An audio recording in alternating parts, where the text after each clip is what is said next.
안녕하세요. 서울에서 한 회사 경비로 일하고 있는 50살 초반 남성입니다. 오늘 제가 청취자분들에게 전해드릴 사연은 20여 년 전 제가 20살 후반 무렵에 겪은 이야기입니다. 그리고 그때 겪었던 사연은 시간을 훌쩍 넘어 지금까지 계속되고 있고요. 한 아이를 우연히 만나 필연으로 함께 지내게 되기까지. 그럼 사연 시작하겠습니다. 저는 태어나 3살도 되지 않아 아버지를 여의었습니다. 아버지는 건강하시고 또 생활력도 강하신 분이었지만 비포장도로에서 경운기를 몰고 귀가하시다 깊게 홈이 팬 구덩이에 경운기 바퀴가 들어가 그만 중심을 잃고 그대로 논으로 추락하셨습니다. 마침 여름이어서 논에 한가득 물이 고여 있었지만 불행하게도 아버지가 떨어진 곳은 높이 솟은 큰 돌덩이가 자리하고 있었습니다. 저의 아버지는 그 돌덩이에 머리를 받치셨고 그 자리에서 즉사하셨습니다. 제 기억에 어머니는 존재하지 않았습니다. 아버지가 돌아가시고 1년도 안 돼 어머니 당신의 삶을 찾아 저를 두고 떠나셨던 겁니다. 아버지 본가, 그러니까 조부모님들께 맡겨진 저는 그렇게 충남 당진에서 20살 때까지 농사일과 농업학교, 공부를 병행하며 자랐습니다. 어린 시절을 보내고 청년이 돼 당진을 떠날 때가 됐습니다. 저는 농업학교를 졸업했지만 농사는 제가 원하는 일이 아니었습니다. 또 20살 중반 언저리가 되자 저의 조부모님들 역시 모두 돌아가시게 됐고요. 뭐로 가도 서울로만 간다면 된다는 말이 있잖아요. 하지만 막상 고향을 등지고 서울에 오고 보니 막막하고 암담하기만 했습니다. 상경하기 전 모아둔 돈 역시 적은 액수의 돈이었고 또 당시에 IMF가 터진 지 얼마 지나지 않은 때라 대학 졸업장이 없는 제가 일할 수 있는 곳은 몇 안 됐습니다. 제가 할 수 있는 일이란 미싱, 배달, 건설 일용직, 공단 근로자 정도였죠. 저는 오랜 고민 끝에 구로공단에 있는 한 철강회사에 입사하기로 했습니다. 철을 생산하고 가공 유통하는 회사였어요. 1990년대 초반에는 전두환 정권이 무너지고 문민정부, 김영삼 정부가 들어섰던 때라 불평등하고 불공정한 근로기준법이 하나하나 사라져 갈 때였습니다. 그래서 더욱 회사에 적응하는데 큰 어려움이 없었죠. 회사에서 사무를 보는 사장, 부사장, 실장, 과장 등등 모두 좋은 분들이셨습니다. 상사들이 좋은 사람들이었던 만큼 함께 일하는 주임 동료들 역시 좋은 분들이었고요. 저는 그 사실이 제가 주어진 저의 삶의 첫 번째 기회라고 생각했습니다. 큰 돈을 모으는 건 아닐지언정 한 회사에서 성실하게 오랜 시간 근무하게 되면 미래에 부유하지는 않아도 평범한 삶을 살게 될 수 있을 거라 생각했던 겁니다. 에헤이, 이봐 곽씨. 자네 돈 너무 애끼는 거 아니오? 그제 충남 사람들이 그리 양반이라제. 꼭 자네 두고 하는 얘기 같어. 아니 그래도 한 달에 한 번은 회사 사람들이랑 모여서 술도 진탕 마시고 유곽도 한 번씩 가고 어디 한강이든 강원도든 한 번씩 여행도 다니고 해야 않겠소? 저와 함께 회사 다니고 있던 김영의 말이었습니다. 월급 받으면 늘 저축하기에만 바빴던 제게 반은 진심으로 반은 우스갯소리로 던진 김영의 말이었어요. 그만큼 저는 늘 근검절약하기 위해 노력했습니다. 미래를 위해서요. 그렇게 저는 29살 때까지 10년 동안 회사에 재직했고 그 시간을 지나 마침내 저는 회사 사장님으로부터 회사 일을 배울 만큼 배웠으니 앞으로 회사 행정을 맡아 일해보라는 권유를 받았습니다. 당연히 10년 동안 받아온 임금과는 비할 수 없을 만큼의 큰 월급을 제게 제안하셨고요. 저는 고민에 빠졌습니다. 왜냐하면 회사분들 모르게 10년 동안 모은 돈으로 PC방 사업을 준비하고 있었거든요. 저는 회사에서 일하면서 틈틈이 PC방 업자, 컴퓨터 업계 사람들을 몇 번 만났습니다. 그 사람들은 제가 가진 자본금이면 영등포에 60좌석 정도에 충분히 낼 수 있는 장사 잘 되는 PC방을 차릴 수 있다고 말했습니다. 어느 날은 실제로 제가 PC방을 차릴 빌딩에 데려가 임대 중인 공실도 확인해 주었고요. 오랜 숙고 끝에 결국 저는 회사 사장님의 제안을 거절하고 모아둔 돈으로 PC방을 차리기로 결심했습니다. PC방 프랜차이즈 실장, PC방에 컴퓨터를 대줄 컴퓨터 업체 대표, 부동산 일을 도맡아 처리해줄 공인중개사까지. 저는 그저 갖고 있는 돈을 그들이 요구하는 대로 주기만 하면 되는 줄 알았습니다. 계속해서 만남을 가져온 사람들이었고 그들이 제게 건네는 말은 제가 생각하기에도 모두 합당한 말들 뿐이었거든요. 그때는 몰랐습니다. 그게 가머니설이었다는 사실을 말이에요. 달콤한 말로 사람을 죽이고 살리는 그 가머니설 말입니다. 아이고 우리 곽씨. 아니지. 이제 우리 곽 사장님이지? 천만 다행이에요. 어렵게 서울 올라오셔서 10년 동안 고생해서 번 돈으로 이렇게 서울 한복판 영등포에 번드르르한 PC방도 내게 되고 하늘은 스스로를 돕는 자를 돕는다잖아요. 그 말이 딱 우리 곽 사장님 두고 하는 말 같다니까. 공인중개사 여사장은 저를 만나 부동산 계약을 하나하나 진행해 나갈 때마다 같은 말을 반복했습니다. 저는 실제로 10년이라는 긴 시간 동안 고생이라면 고생이라 할 수 있는 시간을 보냈기 때문에 그 여우 같은 여사장 말은 아무리 들어도 질리지가 않았습니다. 곽 사장님, 일단 개업은 2달 뒤고요. 그동안 저희 프랜차이즈랑 당산동 컴퓨터 업체 대표님이 가게 내부 인테리어, 컴퓨터 테이블, 의자 다 준비할 겁니다. 오래 고생하셨으니까 부동산 사장이랑 계약 다 끝나시면 서울 좋은데 어디라도 좀 둘러보시면서 시간 보내고 계시면 됩니다. PC방 사업이 호황일 때였습니다. 2000년대 들어설 즈음이었어요. 인터넷이 크게 발전해 나가는 시절이었거든요. 하지만 공장에서 철만 만져오던 제가 컴퓨터니 인터넷, PC방에 대해서는 까막눈이라 할 수 있을 만큼 무지한 상태였습니다. 그럼에도 불구하고 제가 10년 모은 돈으로 영등포에 PC방을 내기로 한 이유는 단 한 가지 이유 때문이었습니다. 휴일이면 가끔 여기저기 서울을 돌아다녔었거든요. 그런데 가는 곳곳마다 으리으리한 PC방이 이곳저곳 여러 군데 자리 잡고 있더라고요.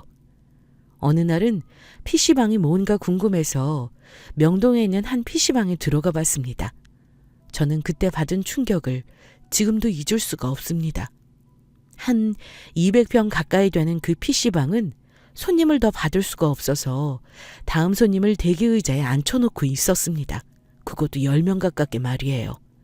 그 PC방 총 좌석수가 아마 한 50좌석쯤 됐을 겁니다. 당시 서울에서 PC방은 보통 1시간에 2,000원을 받았어요. 정액권이라고 5,000원을 선불로 내면 6시간 또는 7시간 PC방을 사용할 수 있게 해주기도 했고요. 청취자분들, 노다지라는 말 잘 알고 계시죠? 그 PC방 사업이 제게는 금괴캐내는 노다지처럼 느껴졌었습니다. 결국 저는 부동산 대표와 모든 계약을 마치게 됐습니다. 공장에 틀어박혀 10년 동안 쇠만 깎던 사람이 근저당이니 건축물 용도니 전유신고 유무니 어쩌고 저쩌고 무얼 알았겠습니까? 신뢰할 만한 부동산 사장이라고 생각돼 저는 그런 것 하나 알아보지 않고 돈이야 돈대로 있을 만큼 충분히 갖고 있으니 그저 계약서 모두에 쾅쾅하고 도장을 찍어버렸죠. 그리고 PC방 프랜차이즈 업자와 당산동 컴퓨터 업체 사장이라는 사람들은 개업 한 달을 앞두고 저를 PC방 개업할 곳으로 불러냈습니다. 건물에 들어서자 저는 입을 다물지 못했어요. 왜 아니었겠습니까? 아직 인테리어를 본격적으로 시작한 건 아니었지만 60대의 컴퓨터와 테이블, 의자, 기타 비품과 소모품들이 임대 사무실을 꽉 채우고 있었던 겁니다. 최종 부동산 계약, 개업 한 달 전 임대 사무실을 확인한 저는 벅찬 마음으로 하루하루를 보냈습니다. 하지만 개업일 보름을 남겨두고 부동산 사장, PC방 프랜차이즈 업자, 당산동 컴퓨터 업체 대표는 그대로 자취를 감춰버렸어요. 핸드폰 번호를 없앴고 부동산 대표를 만나기 위해 부동산을 찾아갔을 때는 이미 그 사무실 앞 유리에 임대 편말이 붙어 있었답니다. 그뿐 아니었죠. 다급해진 저는 곧장 영등포 제 가게가 될 PC방에 찾아갔어요. 하지만 임대 사무실 앞에 들어서자 투명한 유리를 통해 확인할 수 있었던 건 사무실이 텅 비어 있다는 사실 하나뿐이었습니다. 당연히 사무실에 꽉 차 있던 컴퓨터, 테이블, 의자는 모두 사라져 없어졌습니다. 아니지. 아닐 거야. 그럴 리가. 저는 혼잣말을 하며 경찰에 신고도 하지 않고 한 달 가까이 그 사람들을 찾기 위해 백방으로 뛰어다녔습니다. 그러고 나서 도저히 그들을 찾을 수 없다는 생각이 들어 경찰서로 향하게 됐죠. 아, 네. 70년생이시고 성함이 곽현미 씨라고요? 네. 저기요, 형사님. 제가 정말 몰라서 그러는데 이거 지금 사기는 아닌 거죠. 그 연락 안 되는 사람들 뭔가 사정이 있어서 잠깐 제 연락 안 받고 있는 거죠? 죄송하지만 제가 더 드릴 수 있는 말씀은 없습니다. 사기 맞습니다. 그것도 용의주도하게 몇 달에 걸쳐 준비한 철저한 사기예요. 그 부동산 사장이라는 여자는 공인중개사도 아니고 아무것도 아니에요. 부동산 떴다방이라고 들어보셨는지 모르겠는데 불법으로 부동산 하나 차려놓고 몇 달이고 범행 대상 물색하던 여자가 그 사기꾼입니다. 예전에도 그런 사기로 형을 받은 게 한두 번이 아닙니다. 그럼 그 PC방 프랜차이즈 업자랑 당산동 컴퓨터 사장이라는 사람은요? PC방 프랜차이즈 업자는 프랜차이즈 업자가 맞아요. 다만 다 망해가는 PC방 프랜차이즈에서 일하던 사람이었고 여러 대출 채무 때문에 기한 이익 상실로 이곳저곳에서 대출금 추심받던 사람이었습니다. 당산동 컴퓨터 사장이라는 사람은 사장이 아니라 그 업체에서 일하는 일개 직원이었을 뿐이고요. 아니요, 어떻게 그런 일이... 제가 아무리 부동산 계약 사업에 까막눈이라지만 어떻게 사람 하나를 놓고 그렇게... 사기꾼이 왜 사기꾼이겠습니까? 작정하고 달려드는 도둑놈 강도 사기꾼은 막으려야 막을 수가 없습니다. 여하튼 사건 고소 잘 접수됐습니다. 최선을 다해 범인들 검거할 수 있도록 노력하겠습니다. 연락드리겠습니다. 경찰서를 나와 아무 생각 없이 걷고 또 걷고 한참을 걷다 보니 마침 서강대교더라고요. 저는 더 고민할 것도 없이 난간에 손과 발을 얹었습니다. 뛰어내리려던 찰나 지난 10년이 주마등처럼 제 머리와 마음을 지나갔습니다. 난간에서 내려와 자리에 주저앉은 저는 눈물을 흘리기 시작했습니다.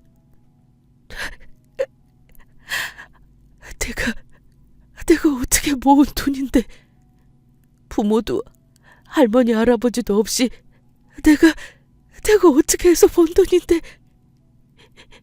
인간 같지 않은 인간들, 나쁜 사람들.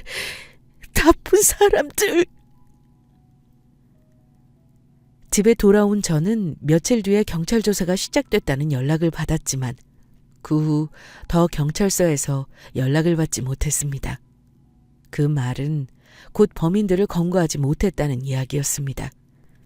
집에 돌아와 며칠 가슴팍을 치며 눈물로 지내던 저는 정신을 차려야 했습니다. 살기 위해서 말입니다.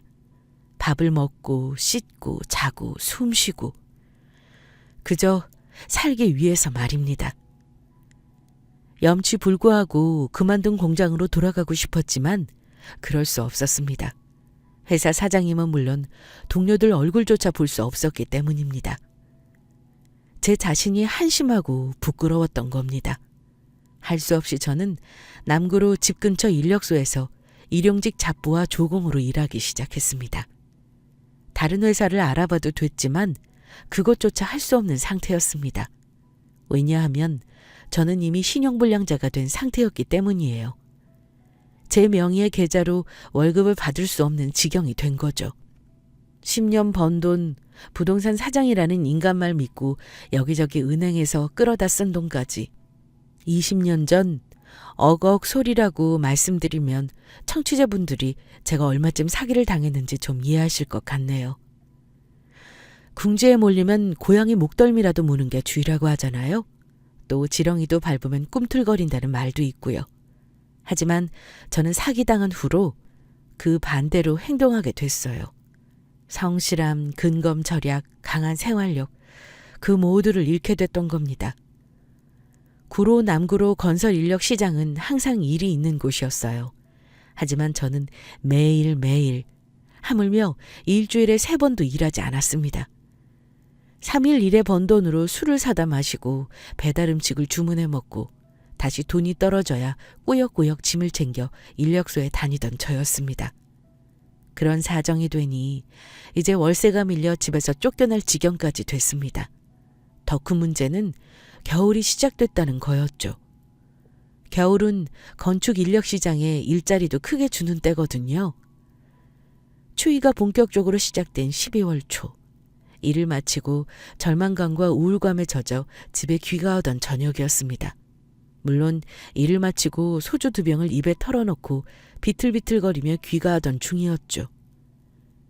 집에 이르는 골목길에 들어서 멀리서 앞을 보며 걷는데 전봇대 앞에 웬 큰 쓰레기가 하나 버려져 있었어요. 못돼 먹은 인간들.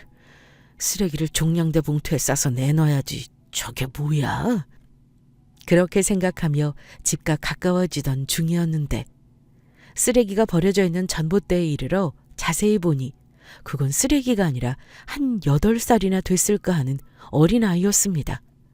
여자아이가 미동도 없이 죽은 듯 쓰러져 있었던 거예요. 예! 예! 저는 쓰러져 있는 아이의 어깨를 손으로 치며 계속 외쳤습니다.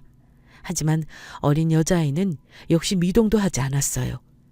마음이 다급해진 저는 여자아이를 등에 들쳐업고 도로가로 나가 바로 택시를 잡아탔습니다. 병원이요. 병원으로 가주세요. 병원. 거참 어디 병원이요. 병원 이름을 말해주셔야 가든 말든 하지. 병원. 응급실 있는 병원으로요. 저와 여자아이는 다행히 택시를 탄 지 5분도 채 안 돼 근처에 있는 한 대학 종합병원 응급실에 도착하게 됐습니다. 택시에 내린 저는 다시 아이를 들쳐업고 응급실 문을 박차고 들어갔죠. 제가 말할 틈도 없이 응급실에 있던 의료진은 서둘러 여자아이를 침상에 눕히고 치료를 시작했습니다. 물론 제게 어떤 일로 응급실에 온 거냐 묻는 간호사 의사였지만 저는 전혀 이유를 알 수 없었으니 대답할 수 있는 게 하나도 없었습니다. 다행스럽게도 제가 걱정했던 것과는 달리 여자아이는 생명의 지장이 없는 상태였답니다. 맥박인가? 산소 포화도? 그런 걸 간단히 검사한 응급실 의사는 제게 말했습니다. 영양실조예요. 도대체 아이를 어떻게 키우시는 거예요? 애가 못 먹어서 쓰러질 정도면 선생님 그거 아동학대입니다. 학대. 사실 저는 이 여자의 보호자가 아니에요.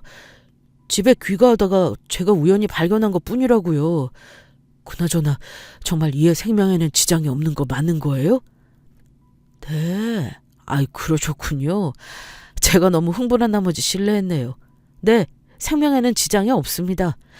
그래도 영양실조라서 피검사, 소변검사 등 몇 가지 필수적인 검사는 해야 합니다. 보호자분이 아니시라니까 거부하시면 어쩔 수 없는 거지만 여하튼 지금 이 애는 필수적인 검사 통해서 영양실조로 인한 합병증 같은 게 없는지 확인해야 하는 상태입니다. 어떻게 하시겠습니까? 혹시 아이 부모님 연락처 알고 계십니까?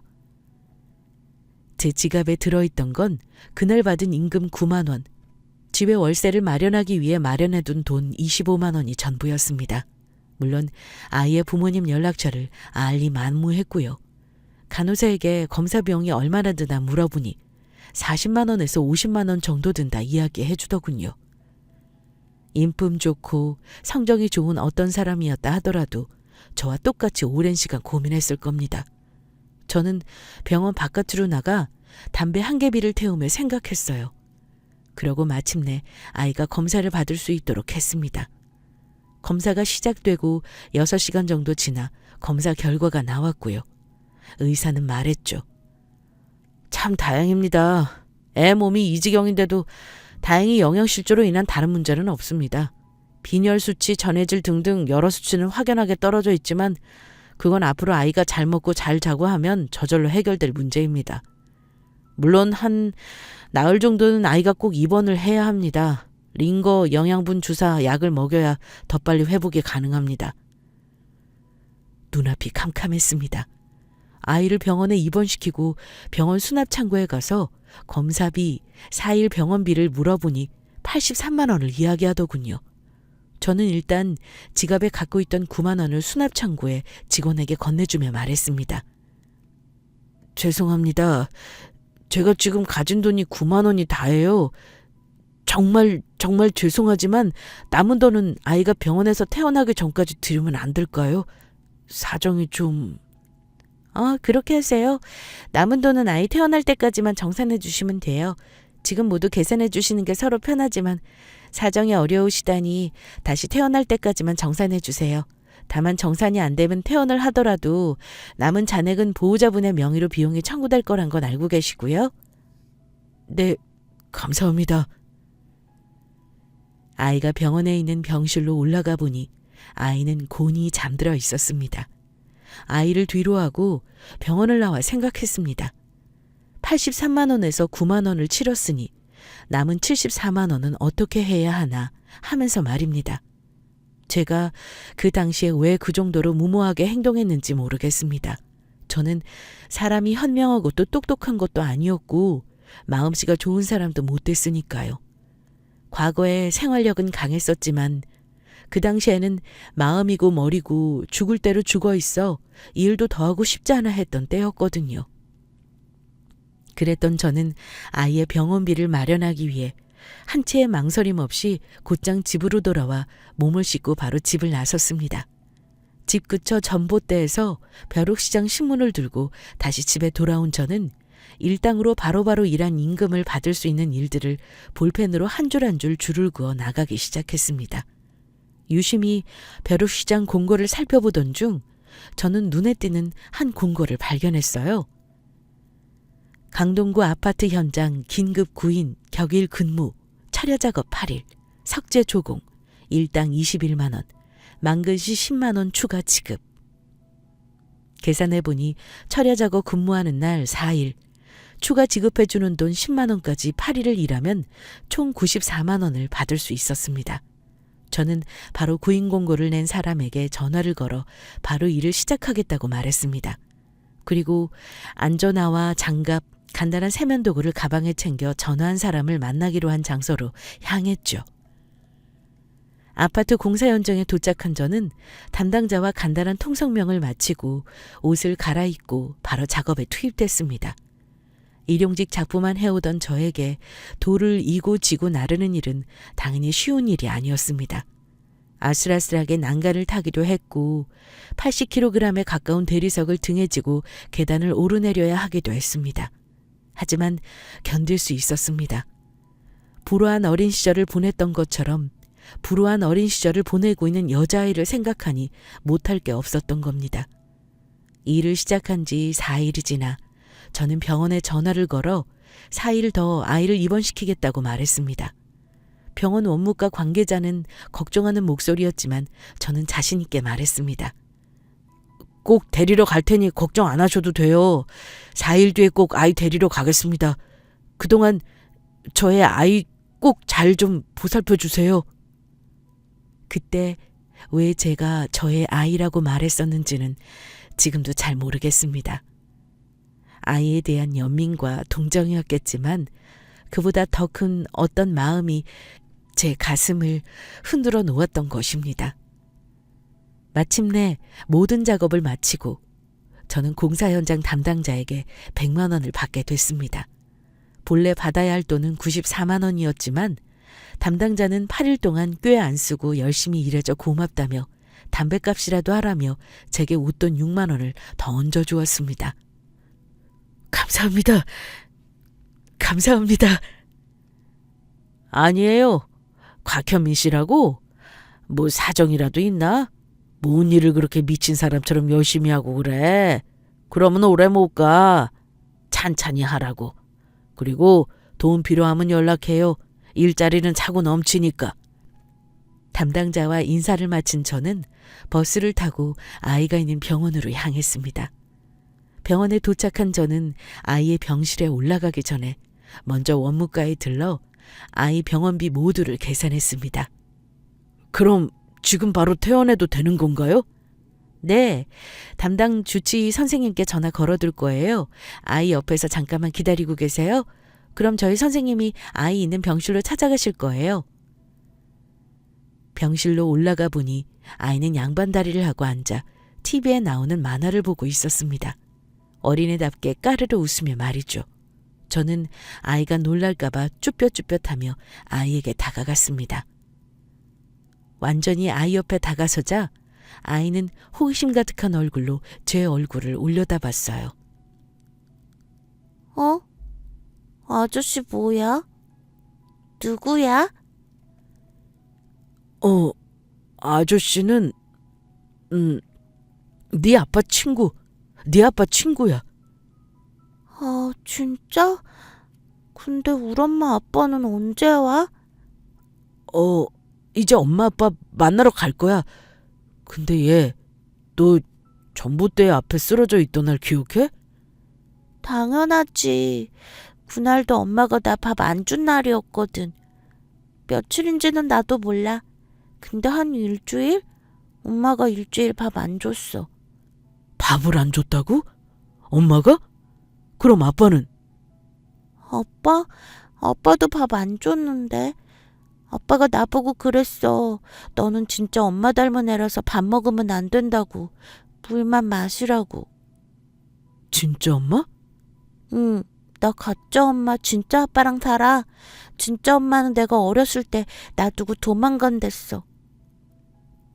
아이의 말을 모두 듣고 비로소 저는 지금 이 상황이 어떤 상황인지 이해할 수 있게 됐습니다.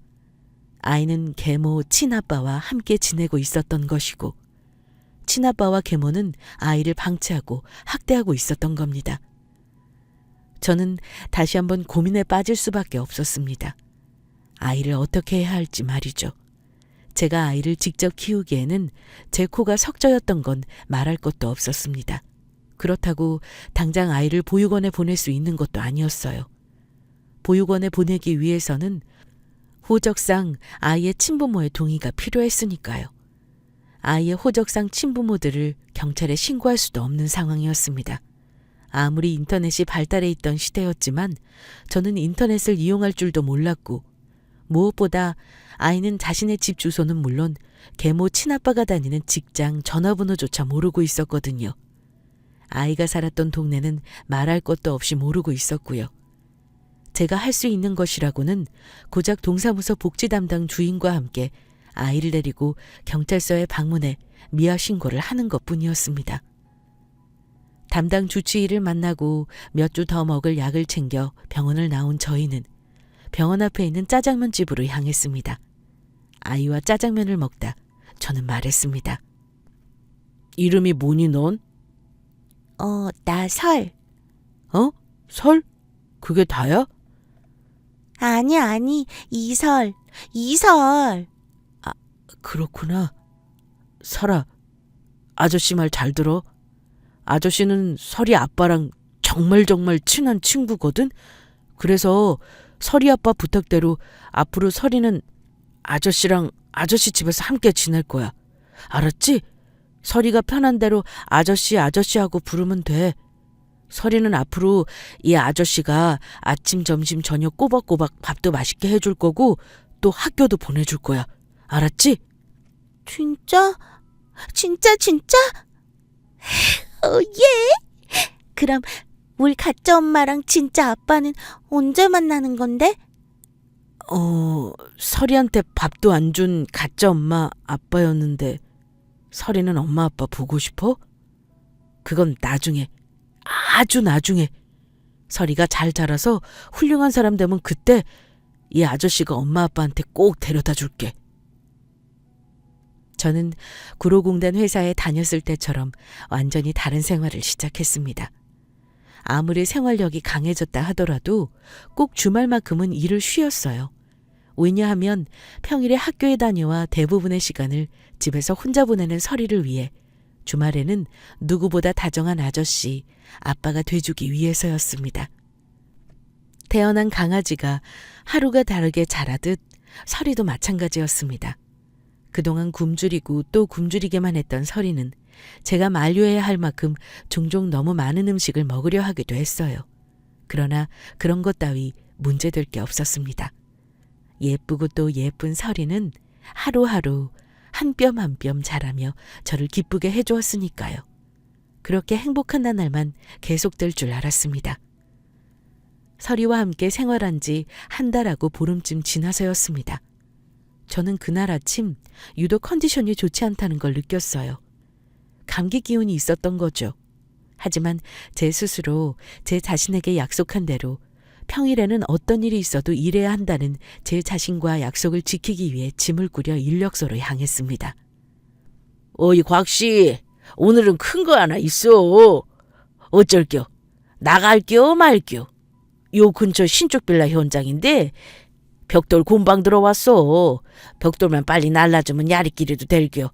빨리빨리 하면 한 오후 3시? 그때 끝나겠네. 일당 17만. 2배요 2배. 어떡할티요? 몸이 좋은 상태가 아니었지만 저는 흔쾌히 인력소 소장 말을 받아들였습니다. 아이고, 이런 날도 오네요.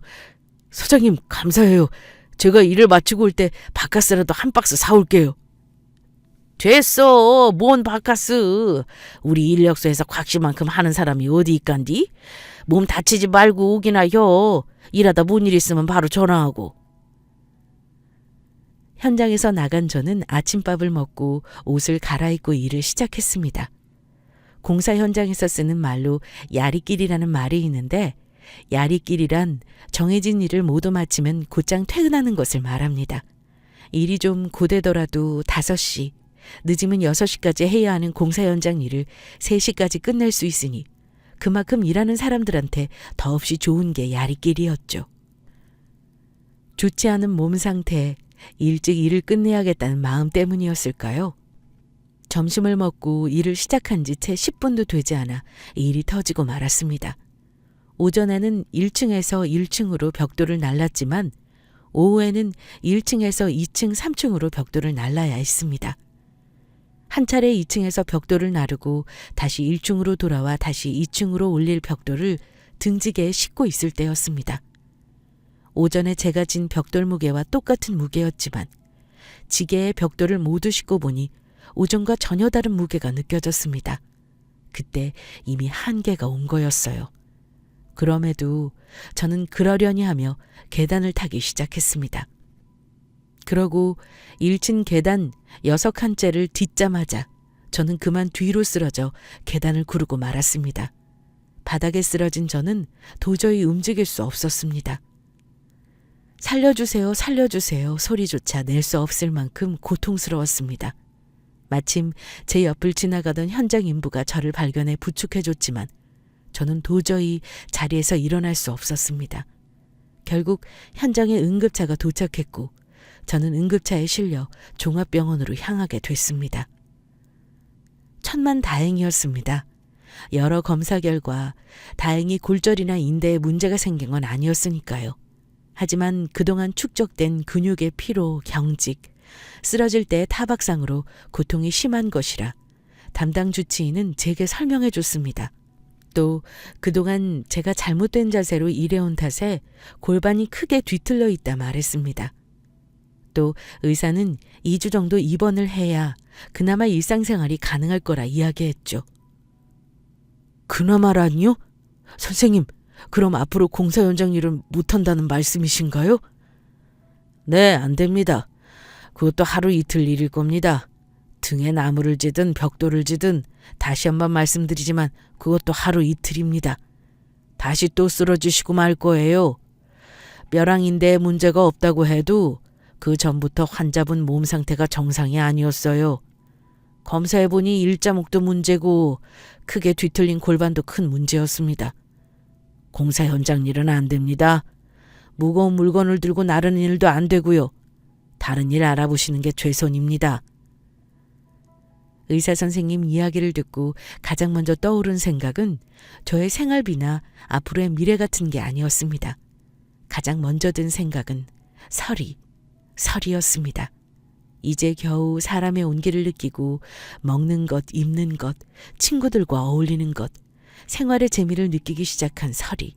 앞으로 어떻게 설이와 함께 해야 할지 막막했던 겁니다. 병실에 올라오자마자 저는 제가 지원을 받고 있던 동사무소에 전화를 걸었습니다. 그러고 동사무소 복지 담당자에게 사고로 병원에 입원 중이니 병원에서 면담해 줄 것을 요청했습니다. 저와 친분이 있던 복지 담당자는 동사무소 일을 마치자마자 6시쯤 돼 제가 있는 병실에 도착했습니다. 이게 도대체 무슨 일입니까, 선생님? 도대체 무슨 일이 있었던 거예요? 왜 이러고 계신 거냐고요? 네, 오늘 현장에서 벽돌 나르다 그만. 주임님, 그보다 네, 편하게 말씀하세요. 전에 저희 집 오셨을 때 설이 보셨죠? 기억하시나요? 네, 기억하고 말고요. 제가 면담 요청 드린 건 설이 때문이에요. 지금도 설이 혼자 집에서 저 돌아오기만 기다리고 있을 거예요. 당연히 그렇겠죠.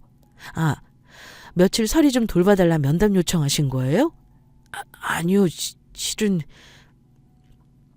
참 인간이 못할 짓인 걸 잘 알지만 저는 이제 더 설이를 돌볼 수가 없을 것 같아서 말이에요. 2주 입원하는 건 그렇다 쳐도 앞으로가 더 문제예요. 앞으로 공사 현장 일이든 뭐든 힘쓰는 일은 아예 해서는 안 된다고 의사가 말하니 아무리 생각하고 또 생각해봐도 설이를 주임님께 보내드리는 게 맞는 것 같아서요. 잘 알고 계시죠? 제가 신용불량자라서 제 이름으로 된 통장 하나 없이 지내는 거요. 병원 입원비, 밀린 집세, 퇴원해서 생계비, 저는 이제 더 재간이 없어요. 몇 번씩이나 생각을 바꾸고 또 바꾸고 해봤어요. 하지만 사람 마음이라는 게 마음만으로 안 되는 거 주임님도 잘 알고 계시잖아요. 부탁드려요. 부탁드립니다. 제가 지금 당장 자리에서 일어나 무릎이라도 꿇고 싶지만 제가 도저히 몸을 일으킬 수가 없네요. 말을 마친 저는 이내 참았던 눈물을 쏟기 시작했습니다. 그러고는 동사무소 주임이 병실에 도착하기 전에 미리 설이에게 써두었던 편지를 주임에게 건네고 말하기 시작했습니다. 정말 불쌍한 아이가 설이에요. 부모, 아니 인간 같지 않은 인간들 만나서 밥은 고사하고 물 마시는 것조차 허락받고 마셔야 했던 게 설이에요. 주임님, 이 편지 전해주시면서 설이에게 꼭 이 말만큼은 꼭 전해주세요. 보육원에 가서 조금만 기다리고 있으면 아저씨가 꼭 데리러 가겠다고요. 아저씨랑 주임님, 보육원 선생님들 생각하면서 잘 기다리고 있으라고요. 주임은 뚝뚝 눈물을 흘리고 있는 저를 보며 아무 말 없이 조용히 제 옆에 다가와 앉았습니다. 그러고는 두 손으로 제 왼손을 따뜻하게 잡아줬습니다. 제가 눈물을 그치고 휴지로 젖은 눈가를 닦아내자 주임은 말했습니다. 선생님, 사실은 제가 말씀드리지 않은 게 하나 있었어요. 왜 선생님께서 설이 만나시고 설이 미아 신고하신다고 경찰서에 저랑 같이 가신 날이 있었잖아요. 그때 혹시 몰라 순경들이 설이 지문 채취도 했고요. 선생님이랑 경찰서 갔던 며칠 뒤에 동사무소로 경찰서에서 연락이 왔었어요. 설이 친아버지 계모 인적사항 모두 파악했다고요. 푹 한숨을 내쉰 주임은 말을 이었습니다. 경찰은 당연히 설이를 친아버지와 계모가 살고 있는 데로 보내야 한다고 제게 말했어요. 하지만 저는 안 된다고 경찰에게 말했습니다. 설이가 제 부모들한테서 학대를 받아 고아 아닌 고아가 된 걸 선생님을 통해 알고 있었으니까요. 이제 며칠만 지나면 검사 처분 나오고 사건 종결될 거예요. 설이 아동학대건 말입니다. 아니, 도대체 그게 무슨 말씀이신지. 설이 친아빠랑 계모가 설이 친권을 포기하도록 만들고 정말 그렇게 일이 되면 그때 말씀드리려고 지금까지 말씀드리지 않고 있었던 거예요. 설이 부모가 설이 친권 포기하면 당연히 설이는 호적상 보호자가 없게 되거든요. 그러면 아무 일 없이 무난히 공식적인 절차 밟아 설이를 선생님 호적에 올릴 수 있게 된 거였죠. 선생님 설득하려고 기다리고 있었던 겁니다. 저는 동사무소 주임의 이야기를 듣고 다시 멈췄던 눈물을 흘리기 시작했습니다. 제 몸과 설이 몸, 저희들 생계 하나 제대로 건사하지 못하는 저를 알고 있던 주임은 제 마음을 복잡하게 만들고 싶지 않아 그 어려운 고소를 위해 설이가 처음 병원에서 검사받았던 자료, 실종 신고 처리까지 도맡아 해왔던 거였습니다. 말씀하신 대로 설이에게 잘 이야기할게요. 그동안 상처가 될 수밖에 없겠지만 그래도 설이는 보육원에서 잘 지낼 거예요. 워낙 천성이 맑고 명랑하고 바른 애인 거 저보다 선생님이 더 잘 알고 계시잖아요. 대신 약속해 주셔야 해요. 꼭 잘 회복하시고 제가 앞으로 더 노력해서 도와드릴 테니 꼭 제기하셔야 해요. 그래야 나중이라도 설이 만나게 될 거 아니에요. 동사무소 주임과 만나 면담을 한 뒤 고일이 지나 다시 주임에게 병실로 연락이 왔습니다. 주임은 제가 적은 편지, 제 말을 설이에게 잘 전달했고 또 보육원에 설이가 잘 갔다는 말을 전해줬습니다. 설이가 제 이야기를 듣고 보육원에 들어가는 날 많이 울었다는 말도 함께 전해줬고요. 저는 그렇게 설이를 보냈고 입원 생활을 마치고 다시 집에 돌아오게 됐습니다. 의사 말대로 입원이 한 주 더 필요한 상황이었지만 돈이 부족했기 때문에 병원에 더 입원할 수 없었습니다. 그래서 저는 집에 돌아와 별다르게 하는 일 없이 밥을 먹을 때를 제외하면 대부분의 시간을 누워 지내게 됐습니다. 1년, 2년, 3년. 어떤 일도 제대로 해낼 수 없을 것 같은 두려움에 사로잡힌 저는 그렇게 덧없이 나아질 것 하나 없이 겨우겨우 숨만 쉬며 20년의 시간을 흘려보냈습니다. 어느 날이었습니다. 집에 휴지가 완전히 동난 날이었죠.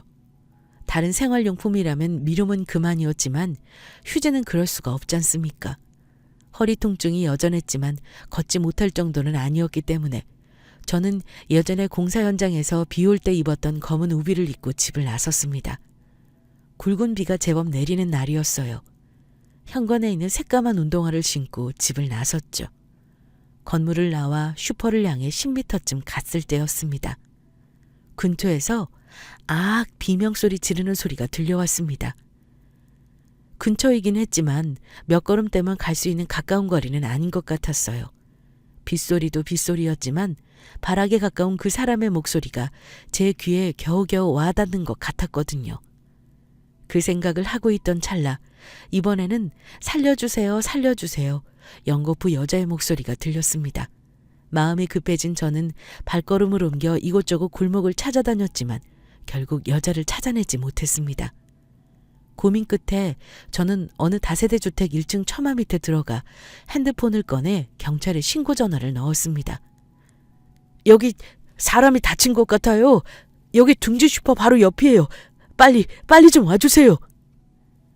사이렌을 울리며 현장에 도착한 경찰은 제게 사건 정황을 물었습니다. 제 설명을 들은 경찰은 다시 차를 타고 여자를 찾기 시작했죠. 사건이 어떻게 해결되는지 궁금했던 저는 경찰에 신고 전화를 넣었던 그 자리에 그대로 서 있었습니다. 한 20분 정도 지나서였을 거예요. 경찰은 사이렌을 울리며 다시 제가 있는 곳으로 왔습니다. 차에서 내린 두 순경은 제게 말했습니다. 선생님, 차에 좀 타시죠. 서야 함께 좀 가셔야겠습니다. 네? 아니, 제가 왜... 강도 폭행당하신 분이 용의자로 선생님을 지목하셨어요. 네? 무슨 말 같지도 않은 소리를 하시는 거예요, 지금. 저는 그 여자분 얼굴도 보지 못했다고요. 저는 제가 직접 여자분을 찾을 수가 없어서 신고한 것뿐이라고요. 그런 저더러 용의자라뇨. 다 알고 왔습니다. 검은 우비, 검은 운동화, 새까맣게 그을린 얼굴, 170cm 정도 키. 자, 더 험한 일 겪지 마시고 스스로 차에 타세요. 생전 처음 저는 언성을 높여 순경들에게 격렬하게 저항했습니다. 이게 무슨 개 같은 짓이야. 내가 용의자라니, 범인이라니. 빌어먹을. 살면서 껌 한 통 사탕 하나 안 훔치고 살아왔다고. 지금 당신들 뭐하는 짓거리야? 내가 나이 들고 형편없는 인간이라고 이렇게 대하는 거야 지금? 이거 안 놔? 파출소에 도착해 제 신원을 파악한 순경들은 고민할 필요조차 없다는 듯이 저를 근처에 있는 경찰서로 이동시켰습니다. 경찰서로 이송된 저는 제 담당 형사를 만나게 됐고, 그 형사가 보여준 사건 당시 CCTV를 확인하고 저는 경악을 금치 못했습니다. CCTV 화면은 비가 오는 날이 밤이었던지라 가까스로 사람 형체를 알아볼 수 있는 정도였습니다. CCTV 화면으로 보라색 우산을 쓴 젊은 여자 한 명이 들어섰고, 잇따라 검은 우비를 머리까지 푹 눌러쓰고 검은 운동화를 신은 꼭 제 키만한 남자가 등장했습니다. 그 모습 그 자체가 딱 저인 듯 보였습니다. 그 찰나 사건이 터지고 말았고요. 검은 우비를 입은 남자는 순식간에 여자를 전봇대 옆으로 밀쳐 넘어뜨렸고, 넘어진 여자에게 폭력을 행사했습니다. 여자가 혼절한 사이 검은 우비를 쓴 남자는 서둘러 여자가 어깨에 메고 있던 가방을 빼앗아 달아나기 시작했습니다.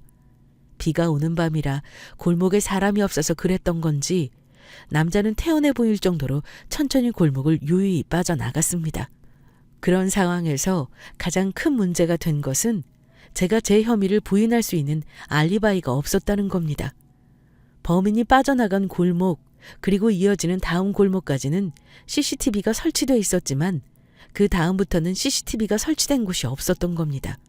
때문에 경찰은 당연히 피해자인 여자의 말에 따라 검은 우비, 새까맣게 그을린 얼굴, 검은 운동화를 신고 있던 저를 범인으로 지목했던 것이었죠. 형사의 이야기를 듣고 말문이 막힌 저는 그대로 유치장에 수감됐습니다. 그리고 다음 날 바로 구속됐고 구치소로 이감됐습니다. 구치소에 갇힌 저는 이제 모든 게 다 끝났다는 생각이 들었습니다. 다시 일상으로 돌아가는 일도, 그리고 우연이라도 서리를 만나게 되는 것도요. 유능한 변호사를 선임할 수 있는 건 꿈조차 꾸지 않았던 저입니다. 하지만 저는 국선 변호사 선임 제도를 이용해 어떻게든 제 억울한 누명을 벗고 싶었습니다. 그러나 국선 변호사 모두가 제 말을 믿으려 하지 않았고, 오히려 저를 회유해 형량을 줄이는 방법을 알아보자 꾀하기도 했습니다. 하지만 국선 변호사를 만나고 돌아와 저는 안 좋은 생각까지 했습니다. 극단적인 선택을 할까 생각했던 것이죠. 하지만 그럴 수 없었습니다. 억울함에서 오는 비통함과 분개, 어떻게든 무슨 수를 써서라도 누명을 벗어야겠다는 생각 때문에 도저히 극단적인 선택을 할 수가 없었던 것입니다. 사건 재판이 있기 딱 일주일 되던 날이었어요. 곽현민 씨, 웬일이래? 국선 변호사 한 분이 면담 시청하셨네. 어서 나와봐요. 국선 변호사? 난 이미 포기한 지 오랜데 웬... 수감시설을 나와 교도관을 따라 면담 장소로 향했습니다. 면담하는 장소 문을 열고 들어서자 낯설지 않은 얼굴이 의자에 앉아 허리를 곧게 펴고 앉아 있었습니다. 처음에는 누구인지 완전히 잘 알아볼 수 없었어요. 제 나이와는 어떤 관계도 없을 몹시 젊은 여성이었고, 그것도 아주 기품 있고 고상하게 양장을 차려입은 여성이 의젓하게 앉아 있었기 때문입니다. 곽현민 씨?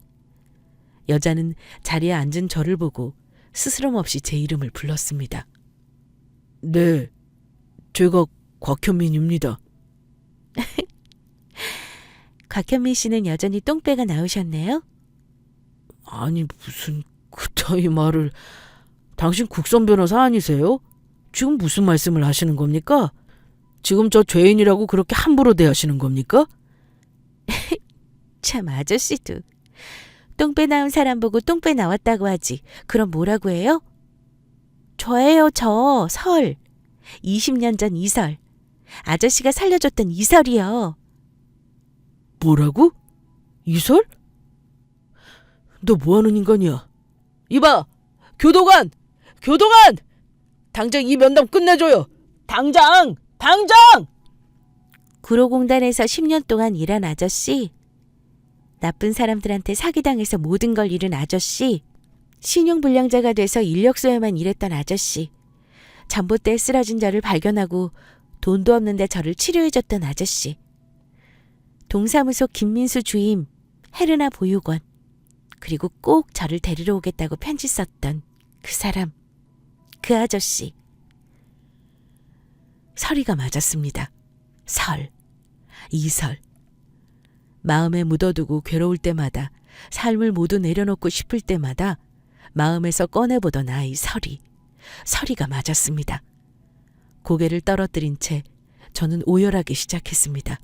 제가 누명을 벗는 일 따위는 생각조차 나지 않았습니다. 그저 고개를 떨어뜨리고 계속해서 어린아이가 우는 것처럼 눈물만 흘렸습니다. 설아, 설아, 설아 하면서 말이죠. 맞은편에 앉은 설이도 마찬가지였습니다.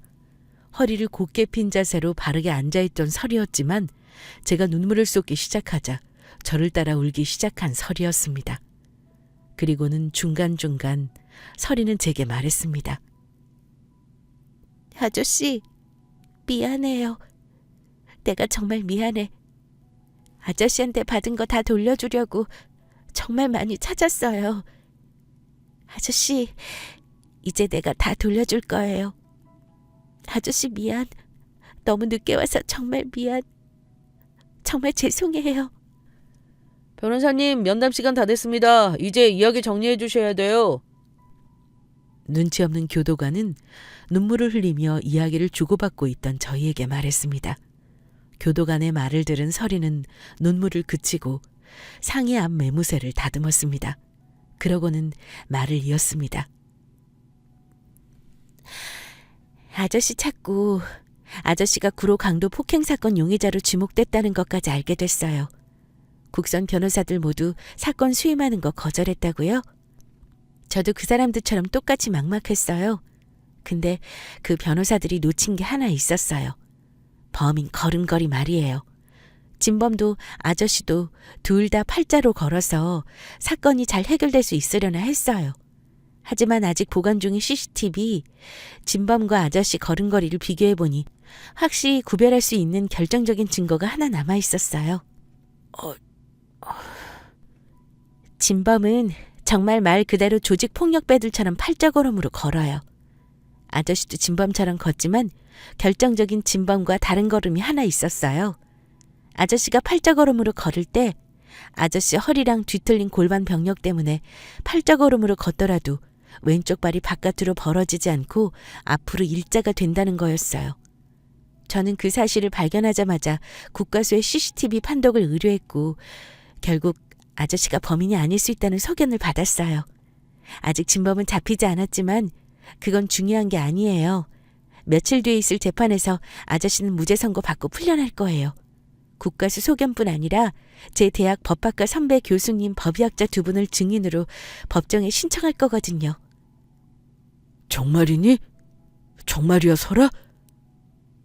근데 설아, 아저씨가 우리 설이가 해주는 변호 받을 자격이 있을까? 아저씨, 면담 시간 끝났어요. 그리고 그런 이상한 소리 앞으로 절대 하지 말아요. 아저씨는 이제 저한테 앞으로 좋은 것만 받고 사시면 돼요. 저 먼저 일어나요? 설이의 말대로 저는 결국 재판에서 무죄를 선고받게 됐습니다. 다시 집으로 돌아올 수 있게 된 저는 지친 심신을 달래며 설이와 종종 전화통화하는 걸 낙삼아 하루하루를 보냈습니다. 가끔 설이가 집에 찾아와 반찬을 주고 가기도 했고 어떤 날에는 설이가 자신이 일하고 있는 여의도로 불러내 고급 한정식집, 소고기집 등등 말할 수 없이 좋은 식당에 데려가 저를 배불리 대접하기도 했습니다. 그날은 여의도가 아니라 광화문에서 설이를 만난 날이었습니다. 아저씨 지금도 힘쓰는 일 하는 건 힘들죠? 힘든 게 아니라 이제 아예 안 돼. 병도 병이지만 나이도 이제 될 만큼 됐잖니. 그럼 아저씨 아직 운전할 수 있는 거예요? 운전? 글쎄, 서너 시간은 괜찮겠지. 근데 그것도 그 이상 되면 무리야. 근데 그건 왜? 네, 저희 변호사 사무소 대표님이 이번에 시설보안 회사를 바꾸기로 하셨어요. 아니지, 회사를 바꾸는 게 아니라 저희 사무실 이름으로 보안과 설립하고 정직원을 채용하겠다고 말씀하시더라고요. 그래서 가장 먼저 아저씨 생각났어요. 에이, 내가 무슨 그런 경력이 있다고. 또 내가 나이가 몇이야. 이제 50 넘어서 꺾일 대로 다 꺾였다 서라. 말은 고맙지만 안 될 일이야. 난 이제 아저씨가 알고 있던 이설이 아니라 앞으로 아빠 딸이니까 이런 말 하는 거야. 아빤 그것부터 고쳐야 돼. 실패 한 번, 두 번, 그리고 몇 번이고 했으면 어때? 아빠, 그러지 말고 이번에 우리 회사에 꼭 이력서 넣어봐요. 아빠가 이력서 넣는다고 제가 힘써서 불법으로 아빠 회사에 들어오게 하는 것도 아니란 말이에요. 공정하게 서류 심사 면접 보고 직원 채용하는 거라고요. 그게 될까? 할 줄 아는 거라고는 겨우 운전하는 거. 그나마 이제 힘도 못 쓰는데 말했다시피 난 이제 2시간 앉아있는 것도 힘이 들어 서라. 저희 회사 부대표님이 나이가 좀 있으신 분이에요. 운전은 걱정하지 않으셔도 돼요. 부대표님 비서나 수행비서는 원래 따로 있었거든요. 아빠가 얼마나 자리에 앉아 계실 수 있는지 알려고 여쭌 거예요. 이번에 회사 보안과 정직원 채용되면서 부대표님 사무실 앞에 앉아서 부대표님 동선 체크하고 보고하고 그밖에 어렵지 않은 잔일해주는 보안 직원이 필요하더라고요.